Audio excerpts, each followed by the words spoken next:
L'objectif pour nous dans cette vidéo, ça va être de créer un mini-blog où on pourra créer, lire, modifier ou supprimer des articles. Phoenix nous propose un moyen magique pour nous créer notre solution sans avoir à coder une seule ligne de code par nous-mêmes. Ce moyen, c'est ce qu'on appelle un générateur. Un générateur, c'est quoi? C'est une commande Elixir qui va nous permettre de générer des fichiers de code. Dans notre cas, le générateur va nous permettre de générer les fichiers de code nécessaires pour pouvoir avoir notre blog. Un générateur, c'est une commande Elixir. Et pour lancer une commande Elixir, on a la commande mix et ensuite on met le nom de notre commande. Pour nous, ça va être phoenix gen html. Je vais écrire la commande, je vais l'exécuter et je reviendrai plus tard pour expliquer en détail comment ça marche. Donc je vais mettre blog, post, post. Nos articles auront un title de type string et un contenu content de type texte. Je vais lancer la commande. Je vais lancer une migration, mixecto migrate. Je vais récupérer cette ligne de code. Je vais ouvrir VS Code. Je vais inclure la ligne juste après Toto. Je reviens dans le terminal et je vais lancer l'application. Je vais faire mix phoenix server. Je vais ouvrir mon navigateur, je relance l'application. Donc là, je suis dans la route Toto. Comme vous pouvez le voir, l'application n'a pas bougé. Par contre, si je vais dans slash posts, regardez, on a une nouvelle page.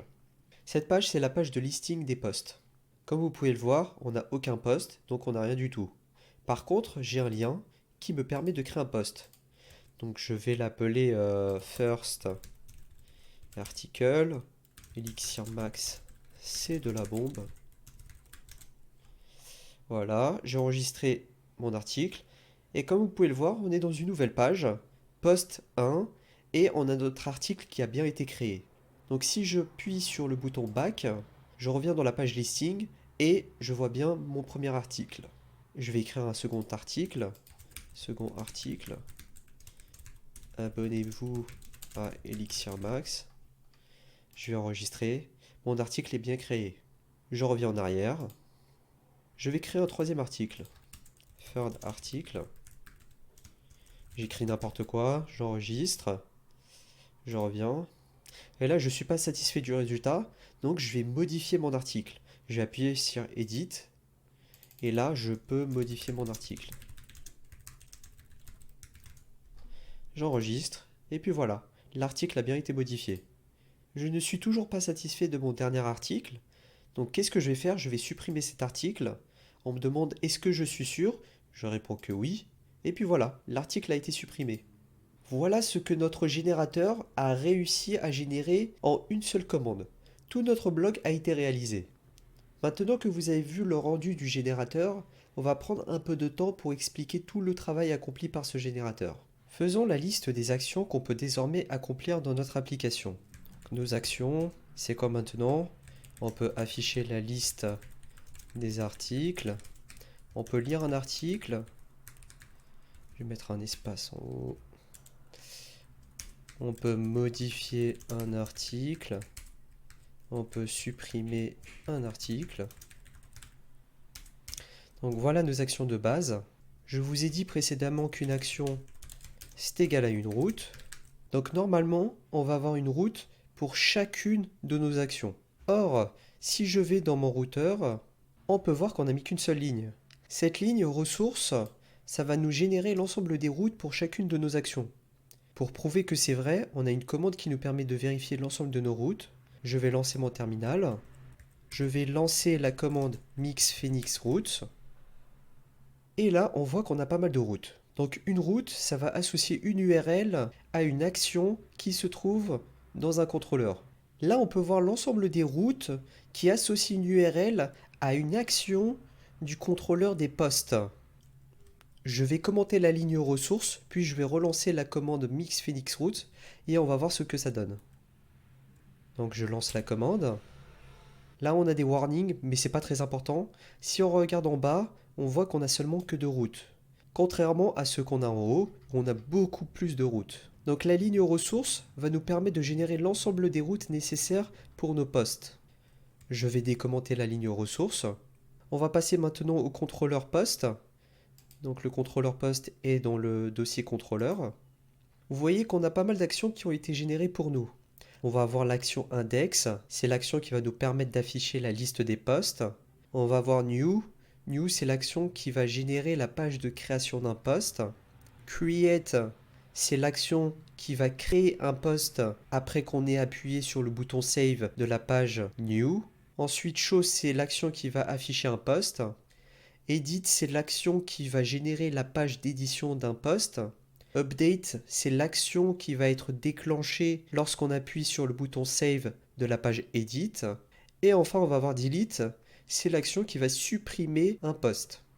Chacune de ces actions s'est vue attribuer une route grâce à ressources dans le routeur. Je vais revenir dans mon navigateur. Maintenant, posons-nous la question, c'est quoi nos données ici? Ici, ce sont des postes. Et à chaque poste, on a un title et un content. Si je vous remontre la commande que j'ai mis dans mon terminal, dans le navigateur, on trouve bien les deux champs title et content qu'on a mis dans cette commande. Je vais décortiquer la commande. Donc on a mix qui nous permet de lancer des commandes Elixir.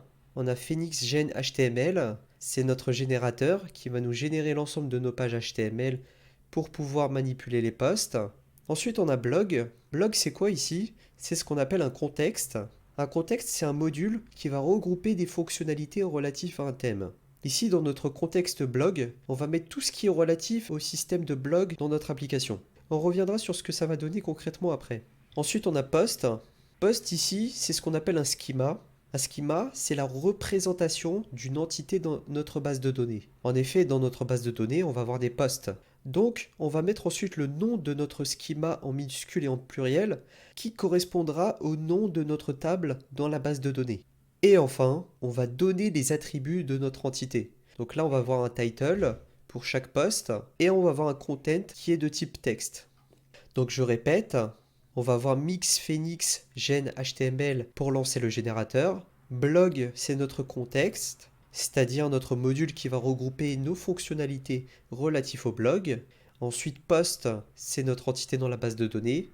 Post avec un S et en minuscule, ce sera le nom de notre table dans la base de données. Et pour finir, on a nos attributs title et content. Cette commande va nous générer plusieurs fichiers et notamment un fichier de migration. Donc si je vais dans VS Code, je vais quitter le fichier PostController et le page controller. Si je vais dans le dossier priv repo migration, on a un fichier de migration qui a été créé. Un fichier de migration, ça a comme nom de fichier un timestamp, c'est la date de création de notre fichier, et un nom.